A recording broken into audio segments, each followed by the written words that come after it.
I think growing up as it is really difficult, and I think finding your identity and figuring out your place in the world is difficult as it is.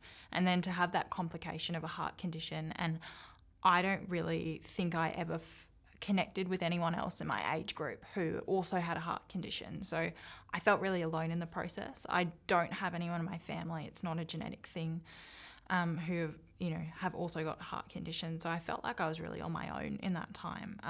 Not that my family weren't supportive, but I think it was very difficult for people to understand how it felt.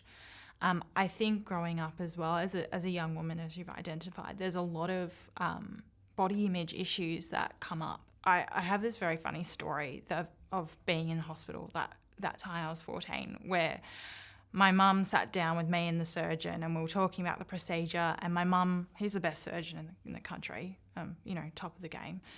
My mum sits him down, he said, well, you better keep that scar small because my daughter's going to want to wear low-cut tops one day. And I was so embarrassed. I was truly mortified that my mum had said this to the best surgeon in the country. But I get why she said that, because I'm lucky that my scar is quite hidden at the moment, but when it's going to move to quite a visible place, and that does play on my mind, and it doesn't affect my confidence. I realised last year that it would be my last university ball where I'd be able to wear a strapless dress without a scar being visible. And that made me quite upset. Those are, I guess, the things that have been playing on my mind as a woman with a heart condition. When I was little, there was nothing remarkable. When I was a teenager, totally different story, because I had a scar. And so you feel different, and at an age when you want to be anything but different to anyone else, I felt that my scar was like a beacon. It was so noticeable, and in actual fact it's really not. But when you're a teenager and you just want to fit in with everyone else, I found it quite difficult having that. The scar's totally impacted my confidence over the years. It's gone up and down. I was never someone who really wore a bikini when I was in my teenage years and 20s. Didn't feel confident. It took a lot for me to start feeling that confident. People are curious, and if anything, it was often little kids or my little cousins who are like, why have you got that? What's that? What's that bit?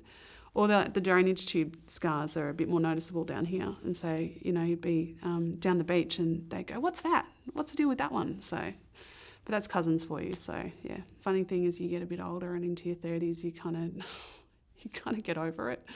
And it doesn't impact as much anymore. Like, I used to wear higher neck tops, and I used to be really, put makeup on it and all that kind of stuff. But it really wasn't that noticeable. So it's just something that evolves over time. I think it's that as you get more confident, generally as you get older, it kind of fades into the background a bit. I've got a few scars, and I have this great little poster little saying that I stuck up at my in my classroom wall in my office that just reminds me, and it says that to be proud of your scars because it's proof that you beat whatever it was that tried to hurt you. So I sort of look at it and think, well, I won.